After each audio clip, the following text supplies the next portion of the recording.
Anti-Aging and Disease. And our Dr. Sofra has doctorate in neurophysiology from London University and clinical science from New York. And she also published multiple articles on subject of neurophysiology, hormonal balance, fitness and health, and many more. And she also award unique international speaker in several medicine and anti-aging conference. Please welcome Dr. Xanya. Good afternoon, everyone, and thank you for including me in the ICAD family, and thank you for being here. And we will be talking about the shield of health. So, sorry. Okay, so let's start. Okay, so this is, we're talking about face and how we can make our face beautiful, but the whole point is that you cannot have the face off. The health is everywhere, the entire body.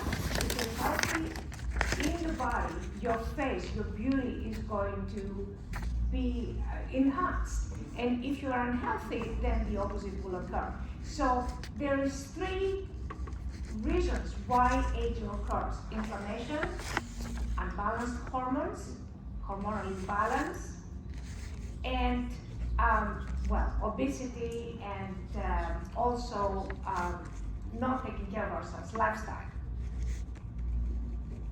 So when our body is fit and healthy and our hormones are balanced, that increases the body intelligence. Imagine a body that is always lying back, is very inactive. The intelligence of that body is like the person, right? The intelligence of that body is not going to be up to the state of the art. But when the body is more active, then your brain, your entire body will have a much higher level of intelligence. So a healthy lifestyle prolongs life. Why? How many people do you know that are like 78, 80, and they're obese? Most of you don't know that many people. Probably I don't know any. Why? They die. Because obesity is one of the main causes of death. And it's one of the main causes of disease. Over 50% of deaths are from obesity-related disorders. Even COVID-19.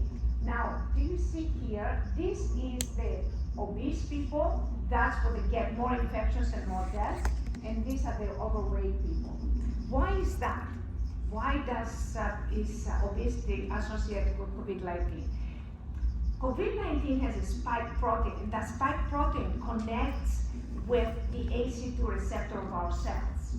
And it depends how many ACE2 receptors you have in the cells, and that's, you have more chances of getting COVID-19. So COVID-19 likes fat. Why? Because the fat has the most ACE2 receptors. So the COVID is going to go to the obesity group. It's also other aspects, like the males also have a greater susceptibility, again, because of ACE2 receptors. And the muscle has the least ACE2 receptors. So people that are fit and they're healthy, they're far more protected. The importance of immunity is crucial. There is several articles on interference and also genes that are producing this interference, and people that have a higher incidence of interference and higher immunity have a much less incidence of contracting COVID-19 and also having serious deficiencies and side effects and symptomatology as a result of that. Now, this is a sedentary lifestyle that has inflammation, toxicity, fatigue, hunger. Why hunger? Because toxicity increases hunger.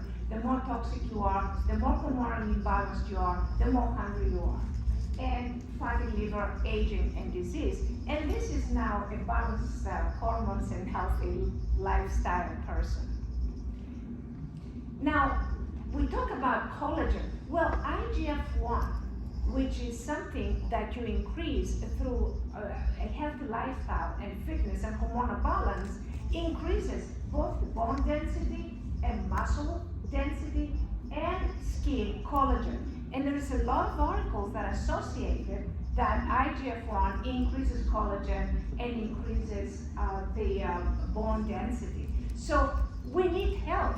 You know, you can inject all you like of collagen, but if you're not healthy, your body will reject that. So health is primary.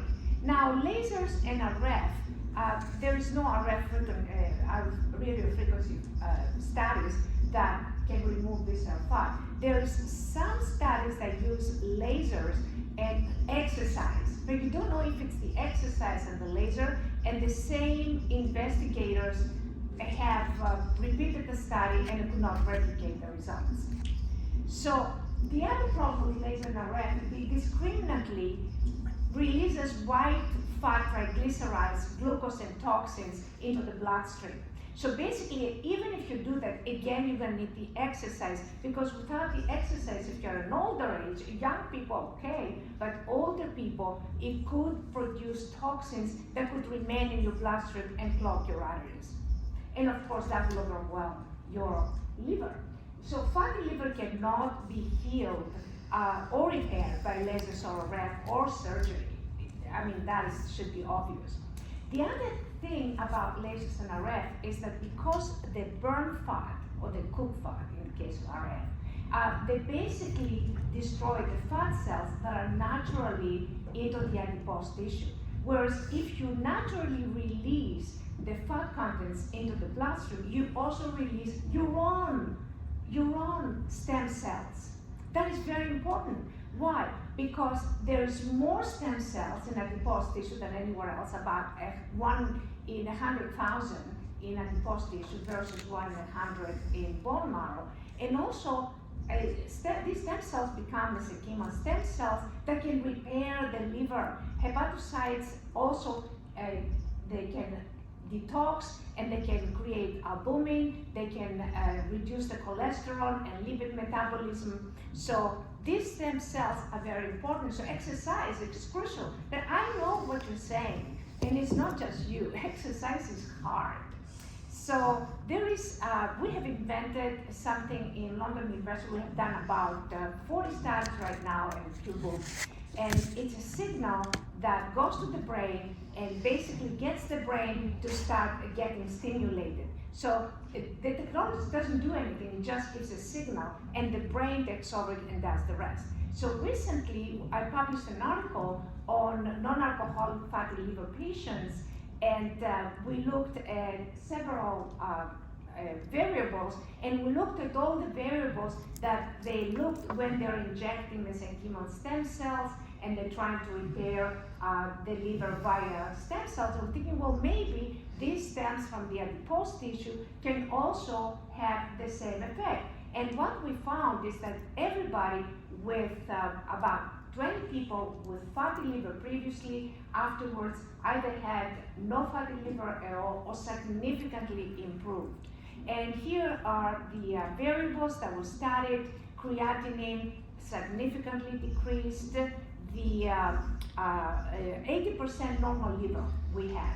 8% people had normal liver, about 20% significantly improved liver in ultrasonography reports. And also bilirubin was increased, significantly decreased. Now, the liver enzymes, the ALT, AST, and AMLP, they were decreased by 24%, 30%, and 14% respectively.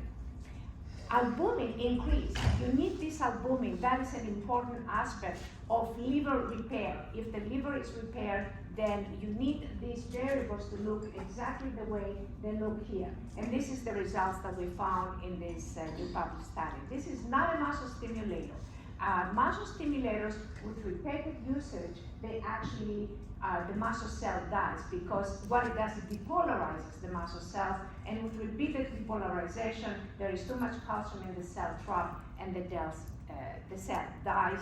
And there's a lot of research and also a lot of articles that say how the muscle stimulators deplete adenosine triphosphate, ATP, which is the energy in the cell. There are other limitations with exercise. It takes too long. So there was a modest reduction of visceral fat after 8 weeks of exercise. And the other problem is lactic acidosis. It increases your lactic acid, and therefore there is an acidosis that comes with it. And sometimes if you have high cholesterol, you cannot exercise. Why? Because it increases your cortisol. So it makes you even more stressed in the end. So yes, you need to exercise, and we have this other method, there's an alternative that increases testosterone and decreases cortisol. Here, with exercise, older people, again, not younger people, but older people, over 45, over 50, you see the testosterone going down, the cortisol goes up, because there's this inverse relationship between cortisol and testosterone. So you really want the testosterone to go up and the cortisol to go down. Now, exercise increases BMR by 15%. So if you can have like 2,000 calories per day, like a day that you can burn, then with exercise you're going to burn 2,300. With this enhanced method, what we found is 91% of BMR increase. So if you can burn 2,000 calories, you can have an additional 1,819 calories, a total of 3,819 calories, so you can eat more. So it basically reduces stress because it reduces your cortisol. And these are a lot of papers that have been written on how to get rid of visceral fat, and they're all based, they're all published studies, and they're all based on experimental research. There's more papers that on different journals, again, they are based on experimental research with two groups, an experimental group and a control group. And get more articles. Now this is from 130 subjects, this is the results that we got.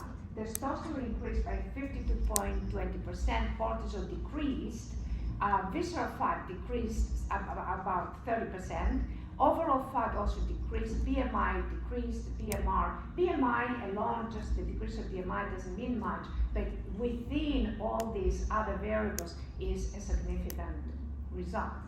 Very important, skeletal mass increase, of course, very important, blood glucose and fasting, and both fasting and postprandial also decreased significantly, and all people that were diabetics got either normal or in the pre-diabetic status. And this is some more results. The very low density lipoprotein was significantly decreased, so cholesterol is reduced, triglycerides were reduced, HDL increased. You want the HDL to be, because that's a very high density, it's a very small, so it absorbs everything else. Leptin and ghrelin are very important. This is your appetite hormones. If they are imbalanced, leptin is imbalanced, and of course bilirubin and creatinine. And CRP, very important. Inflammation. Remember we said aging is inflammation. So you can get the repaired liver, and you can get a reduction in the cholesterol that makes you feel free and light on your feet.